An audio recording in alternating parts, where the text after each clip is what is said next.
Look how messy this has got. So this is Verbena bonariensis. It had looked really good through the winter with the seed heads on, and I found that chaffinches love to feed off these. We had a little nest just behind here, and they were flying back and forth and feeding off them, which is amazing. So good winter wildlife attractant as well as a summer one. Verbena, but now it is looking really torn and worn and obviously been eaten. So we're going to start cutting this back by taking it really deep in to where the new growth is coming. I think you can see just down here, that is the new growth there. I've got some soft nettles there, which I'm not worried about. Anyway, some new growth coming, so I'm going to cut them right back down, and then we'll see where we are and whether we need to thin them out, divide them, see how good they're coming on, and go from there. Also, the joy of keeping the seed heads on, there's one, is that they do, with the chaffinches and the little birds taking the seeds out, and also the wind, it spreads the seeds. So this whole clump here, which I'll show in another shot what it looked like last year, is all self-seeded from stuff further up in the garden. So they are such a good eco-friendly plant once you have them, and you can keep on top of them really easy, just pulling out plants if they get too much. I love them. I personally love them en masse. They look great in purple, and I just look at those seed heads, they're so pretty. Anyway, let's get to work and start cutting these back and having a look at the new growth. Have a tidy. So you can see here is some really good growth coming up. I just snipped around from here these off, which is revealing this beautiful vibrant stem there. So I do a nice hard cut. You can go as deep as you like. It doesn't matter if you accidentally snip some of the pieces off. There we go, get right in there. That's what I've just snipped away. And it's looking really nice and thick. So actually I think I'm going to be able to divide that, pot it on, sell it, give it away, or move it around the garden as well, because I love this stuff. I would have it everywhere. It looks so vibrant and it lasts for ages in bloom. Anyway, so I'm going to keep cutting this back really deep, as deep as I can, just to really open out where that new growth's coming. So I'm doing a halfway through shot now, so you can see this has really opened everything up. Yes, we do have a lot of celandines, but I'm happy because actually, as long as I keep the main bits clear, they don't tend to take over and things do grow through them, and they look pretty. And the mascara is coming through, look. So taking all that down has opened it all up. Self-seeded steepers coming through.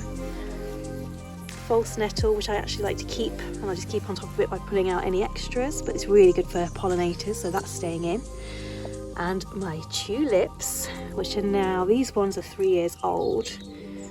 It's a lovely white with green stripe coming through. So that's opened that up beautifully for some light. Hemeracalis I bought last year, which is really showing some good signs of growth. A few bits of bramble to be pulled out, but today this is about the verbena. So that's opened this space up so much. I've just got another half to go in this part of the garden, but I'll come down and show you this lovely growth. So foliage is quite nice and feathery looking leaf, or jaggedy edge actually, and it's all looking really thick and fanciful, which is brilliant. Good sign. That's going to come on nicely in the spring. It won't take long for that to catch up and get going. I think in a couple of weeks, when it's thickened up a little bit more and a bit more height, I'm actually going to divide and either spread it in the garden, or I shall be going to a Kaale locally and selling little potfuls, and that'll go into my seed fund or bulb fund for this year. So I've got plenty. It's such a good sustainable plant, it really is. I do love verbena. You can see how easily it comes back, and these are self-seeded ones from last year that are now perennial, and they're self-seeded from some older ones I've got further down the garden, which are looking really old now, but they need a good old hack back as well. So it's such a good plant for wildlife. So here you go guys, this is the byproduct from my cutback verbena. I have a really muddy patch. This is literally the working part of the garden. There's a little bit of my nursery stock there that needs a tidy. My veg plot is just there. And this gets a lot of use towards the greenhouse, so it's really muddy. Rather than buying bark chip, I found that the verbena stems are quite woody, but subtle enough to break up. and I've used them as kind of a mulch but more of a chip. So that's covering up that patch of mud whilst I walk over it, and it's going to get busier because I'm going to be going back and forth to the greenhouse a lot more than I have been in the winter. It's just a great use. So I did this because my compost bin is now full after the first session of cutting back the verbena.